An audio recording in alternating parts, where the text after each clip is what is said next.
Hi guys, akkam nagaa keessanii hundi keessanuu ani nagaa kooti galata rabbi. Egaa kunu arras akkuma kanaan dura viidiyoo tokkoon hojjedhee isiniif dhufe. Viidiyoo kana keessatti gaa fiicharoota heedita hannu yookaan notification pilaanota barbaachisoo bilbila keenyaaf kanneen heeditaan kan dhokatanii jiran akkamitti akka bakka dhokatanii baafnee itti fayyadamnuudhaan isinitti agarsiisuudha dhufe gaa. Egaan fiicharoota kanneen keessaa tokko kanneen arraa isinitti agarsiisu dhufe sensor of jaama. Sensor ofiin bakka amma agartan kanatti jira, innis dhokatee jira jechuudha. Sensor ofiin faayidaan isaa gaa bilbila keenya faayidaa hedduu qabaachuu bilbila keenya fakkeenyaaf yeroo power off goonee dhaamsinee jiru bilbilli keenya kaameeraa kan kaafne saawundii akka recording goone fi notification pilaanota achi gubbaa jiran on taanii yookaan cufamanii banamanii akka hojii background hin hojjenne nuuf godheeti bilbila keenya protect nuuf godhachuu gaa sensor ofiin kun. Egaa kanaan dura gaa warri YouTube channel kiyyaaf haareeta haatan YouTube channel keessa YouTube seenaadha Seyfish Tech jaa search godha YouTube channel kiyya subscribe naaf godhaan isin jaagaa hordoftoota kiyya gamanumaan anaa dhufu isin jaa. Egaa kana gochuuf waan isinitti cimu hedduutu kan qabu stepmaan deemaadha gaa. Kana gochuudhaaf gaa jalqaba bilbila keenya gara wantaatti gara settingitti seenaa jechuudha. Gara settingitti seenaadha. Gara settingitti erga seennee booda gaa kunoo gaddeemna erga gara jalaa gaddeenetti gajjalaa dhiine developer option qaju isa maxiyaan agaraa jirtan kana isa kana ni barbaanna jechuudha. Jalqaba wanni isin beekuu qabdan developer option kun bilbila keessanirra uumamaan hin jiru jechuudha. Developer option kana akkamitti akka baafnu video isaa qophatti hojjedhee waan hin jiru video an jalqaba video kanaan duratti ol baase dhaqaatii ilaala. Link isaas description box jala isiniifin kaa developer option kana achi jala argattu jechuudha. Developer option kun waan hin jirreef achi akkasitti ilaala.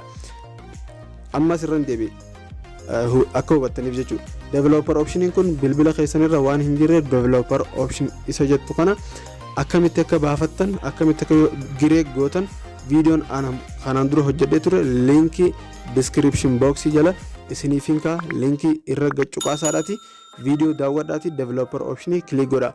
Erga click godhatti banattanii booda developer option keessan sen developer option kana keessa settingiiwwan barbaachisu hedduu takkatu jira gaa.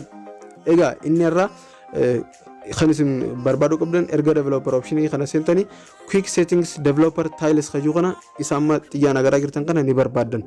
Erga kana argattaniin booda gaa isa kana keessan seentanii jechuudha daawwattoota kiyya. Quick settings developer tiles kajuu kana gasseenaa jechuudha. Gara gasseenuu qabna jechuudha. Erga gasseenneedhaan booda gaa kun asumatti akka agartanitti settingoota hedduu kana habbaa jaha akkuma isinitti hime habbaa jaha asii harkaa jirra jechuudha. Akka xiyyaan agaraa jirtan kanatti inni irra sensor ofiidha jechuudha. Sensor ofiin akkuma isinitti hime faayidaa hedduudha bilbila keenyaaf qaba gaa. Sensor ofii kana notification pilaan irratti baasuudhaaf open gootanii jechuudha. Kana jechuun akka amma right astee jiru kana gara harka mirgaatti ni dhoytanii open gootanii jechuudha. Open godhuun anamma sensor ofii qofan open godhadhee jira. Isin akka fedha keessanii isa barbaadan open godhadhaa. Kunoo sensor ofiin jalqaba as hin jiru ture. Amma kunoo bakka amma xiyyaan agaraa jirtan kana irratti sensor ofiin nuuf ol bahee jira jechuudha. Egaan daawwattoota kiyya akka viidiyoon kun isinitti tolu abdiin qaba. Yoo isiniif hin galle koomentii jalatti waan barbaadan na gaafadhaa. Video kana hiriyoota keessanii fi nama barbaadan hundaaf share godha. Akka share gootaniin isin afeera. Video kana like godha. Warri haaree taatan YouTube channel kiyyallee subscribe naaf godhaan isin jaaga. Galatooma hanga video biraatiin walitti deebinutti nagaan naaf tura. Bye bye.